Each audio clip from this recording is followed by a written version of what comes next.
Hello everybody, this should be my, first episode on YouTube, second episode overall of my, playthrough of Grisaia no Kajitsu? I think that's how you say it. I don't really know any Japanese, so I'm not sure if that's the correct pronunciation. But this is a visual novel I saw. I've heard good things about it. I've, never gone through it before. The only thing I know is that it's good, and that it's very long. I think this was the 30 to 50 hour range on the visual novel recommendation chart I saw. But I figured this would be a fun little series to do because I used to be into visual novels a little bit, and I haven't read any probably about 2.5 years. The last one I did was Sai no Uta, which was really good. Kind of want to do another one, and so this is going to be the second part because the first part I did on Twitch for about 40 minutes. If I figure out how to get VODs up on the YouTube, I'll upload that as well. So this is going to be the second episode on YouTube, and a quick rundown is that, or all of the story so far, is you are Yūji, and you're a kid who is now in the special school where, there's only like 6 people so far, or 6 students in the entire school, and you don't really know too much about the school, or the background. All you know is that Yūji has military ties, I believe it was, and that he's somehow in close with the principal of the place. I'm pretty sure that's really all we know so far. I mean, I only played for 30 to 40 minutes, so I'm not too far into this. Yeah, so I guess that's a quick enough rundown. So pretty much where we are in the story is the student ambassador just dropped us off to our dorm. Yeah, so that's where we are. Yeah, so I guess start. So should probably put this stuff away before it gets dark. Opening my backpack, I pull out the contents and begin to put them away on the shelves I've been provided with. It's always a real help that I've got a closet. Things I can leave in a visible place and things to be stowed away in the back. Dividing my possessions between the two, the latter are clearly more numerous. Normal, huh? While looking over my mountain of luggage, I mutter in a self-deprecating tone. As I work, the sun sinks leisurely into the sea.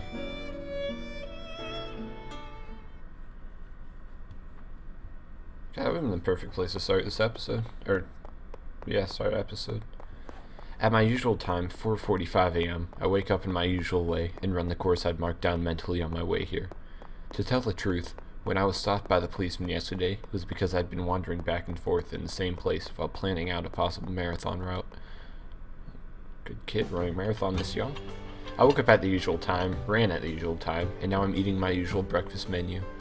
No different from the days when I was living together with my master in the mountains, my standard tempo of living. If there's a difference, it's limited to the slight surprise I felt when I opened my eyes and found a roof over my head. During my hike from Yamanashi, I'd gotten used to sleeping in the open, so when I woke up inside a room, there was a slight feeling of unease as I thought, right, I'm living in a dorm now. That mild discomfort hasn't disappeared even now as I'm eating my corn cereal. It's hard to settle down inside a new lair until it's ingrained with your scent. Even so, I'll start living at this tempo every day from now on, going to school every morning, so there's no real need to rush things. If I actively spend every day packing myself with potentially useful knowledge, someday this sort of lifestyle might come naturally to me. The effort strikes me as a little troublesome, but as my master once told me, when it comes to your life and your woman, a little bit of trouble is just about right. Speaking of women, they're a simple bunch, but that doesn't make them any less difficult to handle. I learned that much in my first year living with my master. My master's words: when you're a brat, running fast is enough to make you popular. When you're a middle schooler, the guys who can fight will be popular. And after that, it's the guys with brains who get the girls. In other words, run, punch, and read books. You'll never run dry. What do you think? Short and sweet, right? That was her theory, at least. The things she said were always ridiculously simplistic. Honestly, I ignored those words with a snort the first time I heard them, but my master was a woman who put her beliefs into practice. Every morning she made me run, and every day she hit me with a stack of books. Although I don't know if she's to blame, I still run 16 kilometers every morning and habitually read books whenever I have free time. Sometimes she was harsh, sometimes she was sweet. She would emit an abrasive, overpowering aura at times, but every once in a while she could be so gentle that I thought my brains would melt out my ears. That was my master, a woman with a sizable build who was nonetheless very picky about the little things. I've had a hard time dealing with large women ever since those days. Okay. But being aware of the fact doesn't mean I can fix it. It's not that I dislike them on a conscious level, but whenever I see a tall woman, I can't help but feel wary out of pure instinct. If you ask why I'm bringing this all up all of a sudden, well, that'd be because I've just been reminded that there's a large woman at the school as well. Probably principal. Owie! If you do it that hard, I'll break! I'll break! Hey, stop squirming, sit still already, and spare me your break! Since this place is a student dormitory, it's of course only natural that a community of students would already be living here, and it's entirely probable that they have their own rules that I don't know yet. Also, I'm a country hick fresh from the rural areas of Yamanashi, so it goes without saying I'm poorly versed in the customs and rituals of this land. I have no way of penetrating the depths of significance that might be hiding in an action that, at a glance, looks to be a simple case of bullying. She's brushing her hair, it's not bullying. What game is this? What are the rules? Huh? The puzzled faces staring back at me are familiar.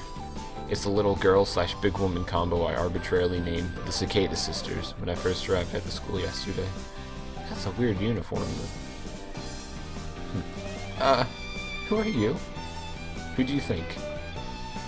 I think someone once said that answering a question with a question is proof of stupidity. That's so. I suppose that means I'm irredeemably stupid. Please call me Moron Boy, as though we've been friends for 10 years. Cicada Sisters. Cicada Sisters? I saw the pair of you from the gate yesterday. One of you was swinging a cicada around and the other was shrieking, if I remember correctly. You saw a bit of a weird side of us. Well, can you forget that happened? I'll see what I can do. Hey, would you be the new student transferring in today? Yeah, Kazami Yūji. Good to meet you. I thrust out my right hand, but the tall woman in front of me doesn't show any sign of grasping it. She's stiffened on the spot, staring fixedly at my face. It looks as though she's even forgotten to breathe. Something wrong? Huh? Right, the handshake, sorry. The big woman's frozen expression suddenly melts, and she lightly shakes my hand.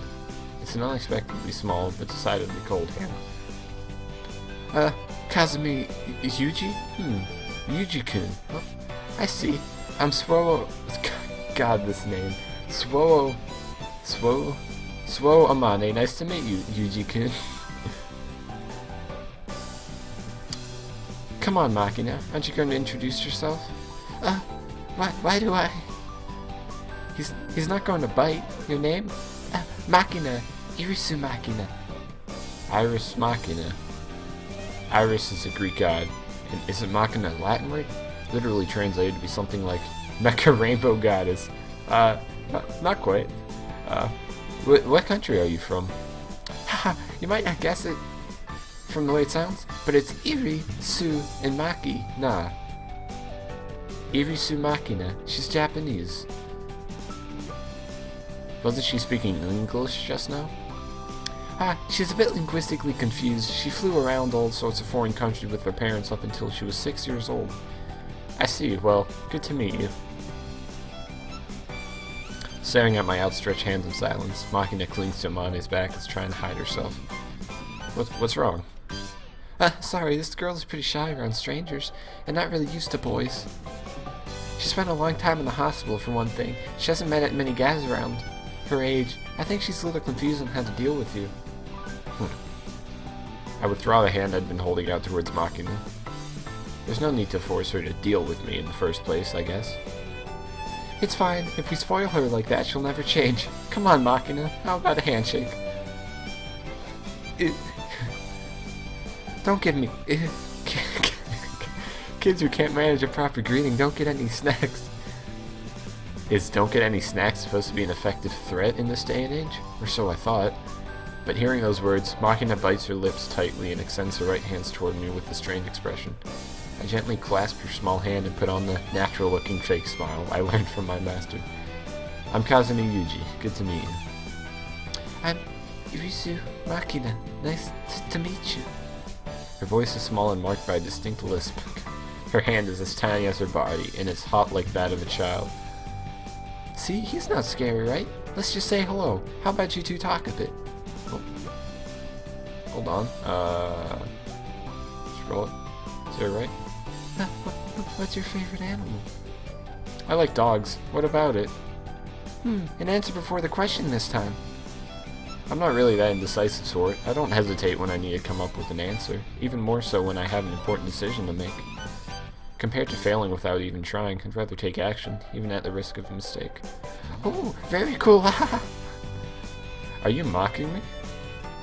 Perish the thought. Then why'd you laugh? Why do you think? I've heard answering a question with another question is a sign of stupidity.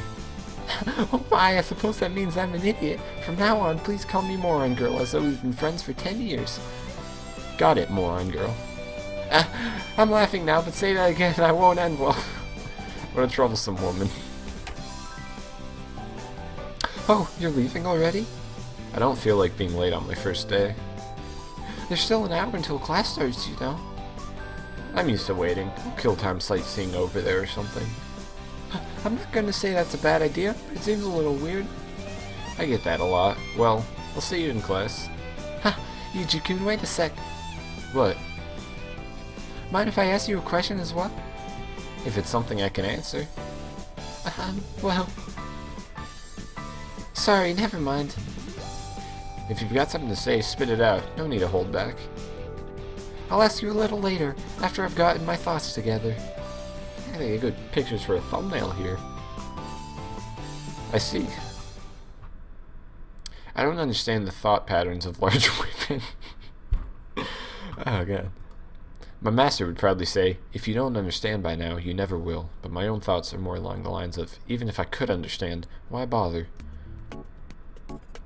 Well then, having said that to Amane, I'm confronted with the fact that there are no sights particularly worth seeing here.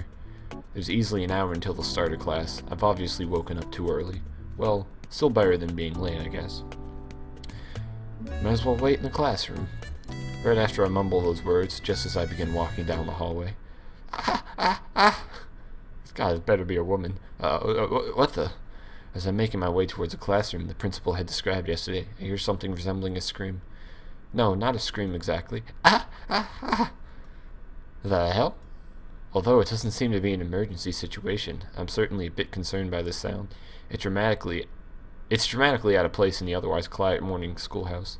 For the time being, I decide to approach.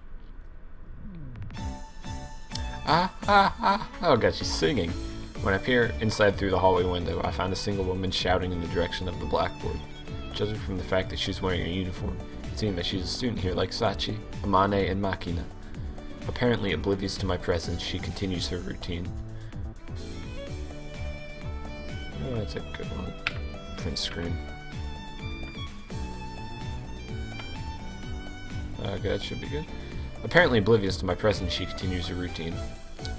Warm-up complete. Then next up, after deeply inhaling, 1, 2, oh my god. All in one breath, she firmly lets loose the string of syllables familiar as vocal tuning exercises. Alright, I said in one breath. Nice work, me. That is, I. I'm telling you to do what I say. That's not it. This is no good at all. I'm telling you to do what I say. Yeah, that was good, I think. Moving on. It's not like I did it for your sake or anything. While staring at the memo pad in her hand, she awkwardly but forcibly rattles off phrases one after the other. It seems like it'd be best to ask her what she's doing directly. This the broadcasting club? What? In response to my question, or more likely my entrance, the woman leaps up in shock and draws back a good 3 meters. Desks and chairs clatter dramatically in her wake. Is she wearing a fanny pack? No, I might have been hasty to assume that from the vocal exercises. The drama club seems plausible as well. You seem to be saying some kind of lines. Huh? Who might you?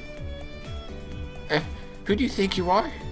Just as I'm getting ready to rephrase my question, the woman preempts me with her own. Me? Kazami Yūji. I'll be transferring here as of today. A transfer student? Here? Yeah. Nodding, I walk a few steps forward and stand in front of the woman. So, were you doing some sort of rehearsal after all? Sorry if I interrupted.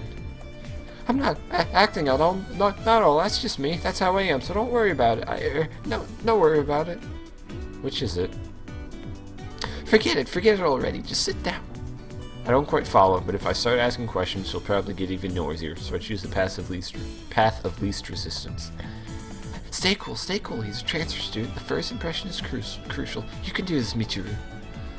After I flop down on chair, the woman mutters to herself in a low but perfectly audible voice.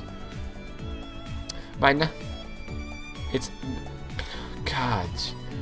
Matsushima Michiru. Matsushima Michiru. Butchered that one. I'm Matsushima Michiru. Good to meet you.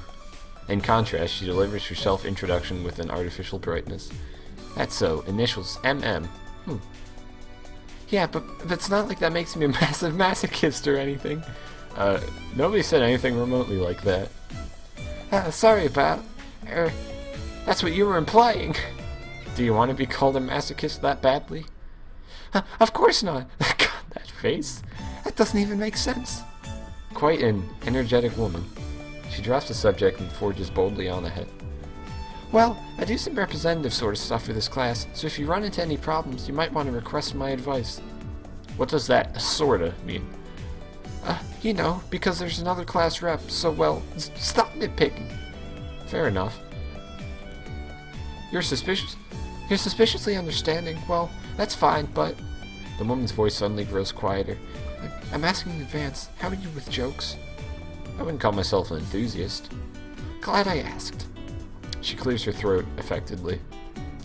Alright, I'll make an exception and let you call me by my first name, but all rights you should be addressing me as Matsushima-sama, but I'll grant you special permission. Crap, did I screw up? It should have been fine according to the template. Maybe the Sama thing was overdoing it after all. Jeez, whatever. Let me try that again. You want me to call you Michiru, yes? Yeah, that's good, that's fine. She hums to herself and nods empathetically, apparently satisfied with this result. Next, she takes a colorful wafer of some sort out of a small container and crunches down on it vigorously. Oh, so that's what that sound is, Christ. What are you eating? Huh? You can't have any. Wasn't asking, I was just wondering what those were. It's just ramen candy, not that's any of your business. That's so, from the way you're showing them off, I was pretty sure you wanted me to ask. Shut up already, it's not like I was eating them for your sake or anything. That went pretty well just now. I think that was solid, very convincing. I might just be unexpectedly good at this. I got a strange sense of deja vu from the phrasing just now. What was it, one of those long advertisements they put up inside trains? Since I don't ride them often, the few I've seen stand out in my memory. Right, they reprinted this idiotic article from the woman's magazine about how to make men fall for you. Purposefully treat them coldly at first in order to create a contrast for your affection when you make your move. What are you pondering about all of a sudden? What was it for the situation? I guess I can understand if you're awestruck by my beauty. Wait, isn't that an entirely different character? Hold on a second. So you're supposed to be a tsundere. Damn. That's not it at all. I mean, it is, yeah. But crap, why would you come out and say it? Michiru covers her mouth with her left hand and staggers backwards in apparent shock. Her reaction is a bit puzzling, but I think I proudly hit the bullseye. I see. I think I understand. You're playing tsundere in an attempt to attract male attention, yes? But there's still some points I'm not clear on, like that hair. Why are you bleaching it? This is my natural color, totally genuine. Please, a genuine blonde has a more natural tone, not that artificial-looking gold color. I've known a few. Leave me alone. There weren't any better colors at the hair salon. She even dyed her eyebrows. Good for her. That's so. Next time I happen to visit America, remind me to pick you up some of the better hair dye. So as I was saying, why bleach it? And that hairstyle's a little odd, too. It's not one I see that often. This is the way it has to be. There's nothing I can do about it. The way that has to be. Oh wait, what has to be? The scenario is a cursed existence. Michiru begins to mumble her words under her breath as if to enumerate the curse's power. My natural color is strong, so even if I bleach it, I have to leave it in it for an entire day. The over-the-counter stuff is rough on the skin, so I go out of my way to order online from some company in Toyohashi. Frankly, it's a huge nuisance. As she has to describe the tsundere curse in the first person seems a bit strange, but pointing that out would only prolong this, so I leave it be. But you've got to be blonde and have twin tails, otherwise you won't be recognized as a genuine tsundere. But that's what... No, this is who I am. So don't you dare deny my identity! Michiru jabs out an index finger in my direction and... Tsundere means blonde and twin tails, understood? No, I demand that you understand. As she runs out of breath in grand style, the curtain finally drops on Michiru's one-woman show. The echoing of her ragged breathing is the only sound in the otherwise silent classroom. Exactly 30 seconds pass. Why aren't you saying anything? It's tough being a tsundere. Got it. I'm not sure if that wasn't what she was looking for, or if she's just lost the will to go on, but Michiru glances at me, while emitting a sound reminiscent of a malfunctioning industrial machine. Anyway, let's get along, Michiru.